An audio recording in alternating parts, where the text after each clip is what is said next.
What's up, YouTube? It's the Action Figure Grader, and it's time for another Hasbro Star Wars The Vintage Collection market update.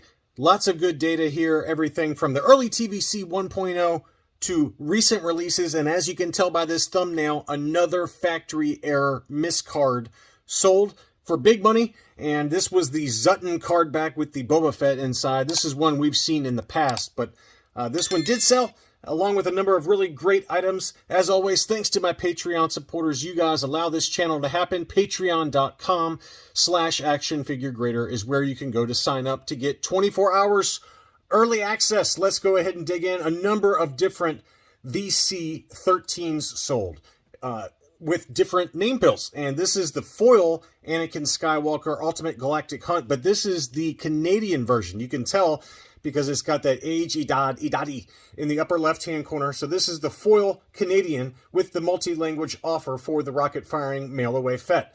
Very unique, very nice to get. And the back of the card obviously has that standard Canadian card back with the multi-language there. And, you know, these foil Canadians don't pop up that often. We've touched on a few of them over the last few months, but very rarely do they seem to pop up. This one had some very, very slight edge wear, as you can see in the lower right-hand corner, which the seller was kind enough to disclose. But overall, that's a pretty great-looking card back. And this one was listed for 310 Canadian. He took just a little bit off. It sold for 300 Canadian, so right around 225 bucks or so US dollars for that one, plus shipping. So pretty nice looking example there. Some other VC-13s. Now this is a punched Darth Vader name pill with some wear around the hang tab here. This is the standard US release, and you can see the creasing there in the top of the card there. So this one was not perfect by any means, but it did have the Darth Vader name pill, which folks tend to like. That one sold for $115. And then this one was the unpunched US card for the same VC-13 with the Darth Vader name pill. Now that one was listed for $215, and the best offer that was accepted on this one was $185 free shipping. This one looked to be in really great shape overall. So again, this one sold for $115. This one sold for $185. Obviously, I think this seller got, this buyer got the better deal, just given that it's unpunched and it didn't have the creasing that was noted on the other one. But anyway, just some more data points there for VC-13. Here was a punched example of Obi-Wan Kenobi, VC-16. We obviously just covered an unpunched example that sold for big money. I think it was in the $300-ish, $360, somewhere in there that it sold for. It was a couple of videos ago, so you can go check it out. But this was a nice, clean example of the US release for Obi-Wan. Very tough to find this one punched. And this one sold for 90 bucks in an auction, 51 bids. So lots of action on that one. Next up, we've got a Clone Commander Cody. We all know how expensive this one is unpunched, but this one was a punched example, just the standard US release, the non-foil, and that one sold for $180. Does it seem like a lifetime ago that one of these sold for over $1,000? I don't remember the exact number. It was sometime last year where I made a video devoted solely to it because the price was just unbelievable. It was an auction for an unpunched Cody that sold for like over $1,000, and then another one sold this year for like $7 something. I believe it was a Patreon supporter that picked that one up. So that one's come back down a little bit. But anyway, this punched example was in pretty good shape. Not perfect by any means, but pretty close for $180 free shipping. Next up was an AFA 85 unpunched US card for Barriss Offee. Pretty good looking card back there. Obviously, she was re-released with an alternate color scheme for the Walmart Clone Wars kind of animated style Tartakovsky card backs, but this one was an AFA 85 for the original 2011 release. 85, 85, 90 were the sub scores on that one, so pretty good looking example. That one sold in an auction for $114.50 plus $10.55 shipping. I mean, given that this one can sell for 60 to 70 bucks pretty easily ungraded, you got to factor in grading costs with AFA, shipping to and from AFA, so $115 plus $10 shipping. I think it was a pretty good deal there. Next up is yet another data point for VC-64 Princess Leia. This one is the return of the Jedi card back with the prototype Boba Fett offer. And, you know, it looked like it had just a little bit of wear maybe around the hang tab. The hang tab was still attached, but it had a slight crease there. This was the US card back. Just some light edge wear on the right-hand side as well. So, again, by no means perfect. You know, usually unpunched examples in really high grade can set you back over $400 ungraded. This one obviously was appropriately discounted given the very slight condition issues. $258 and 53 cents free shipping on that one. Next up, I've got some less expensive options, some characters that we maybe don't talk about that often. We got VC72, the Naboo pilot. I mean, I remember when this one was going for double this price. This one sold for 36 bucks on 7 bids plus 640 shipping. I don't remember the exact number, but last year this was like 70 or 80 bucks, and I remember speaking about it in a video, and I was like, wow, that's a lot of money for the Naboo pilot. So this one has come back down to earth a little bit. Next up is Obi-Wan Kenobi, unpunched VC76 with the Darth Maul offer US card. This one sold for $52.50. That's a pretty good price there as well. And I'm trying to figure out why. I mean, the card was in pretty great shape. This one usually goes a little bit more money than that, I would think. But anyway, obviously had a little bit of an outdated face sculpt on Obi-Wan there, but pretty good looking figure there. Unpunched US card for $52.50 plus shipping.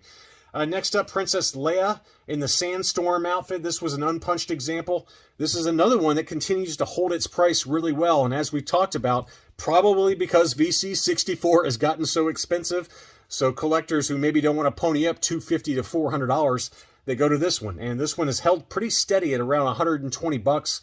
This one sold for 119 plus 8 bucks shipping.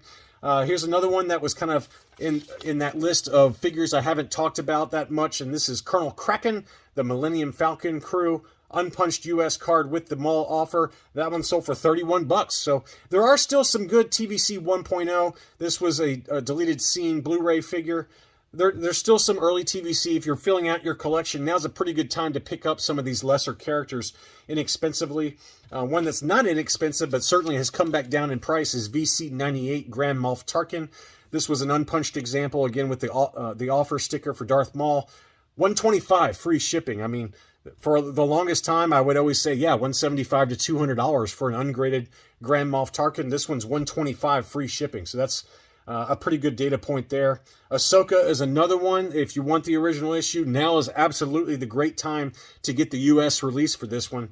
Unpunched U.S. card, and it sold for $198.50. So hearkening back to those days when the high-grade examples were going for $1,500 to $1,800, it's just unbelievable how far this one has fallen recently.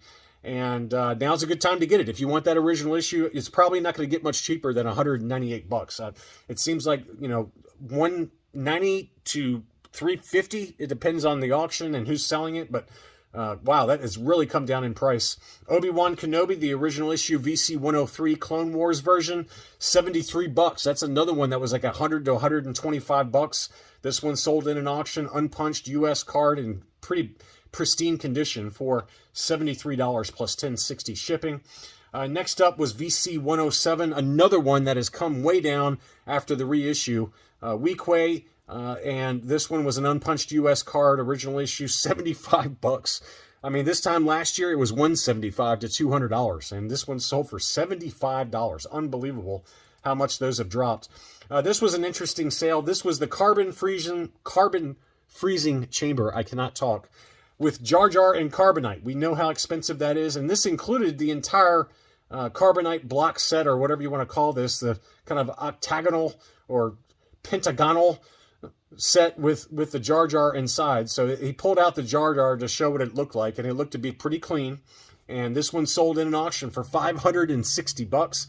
I remember when these were going for over $900 or more. So $560 for that one. Pretty incredible deal there.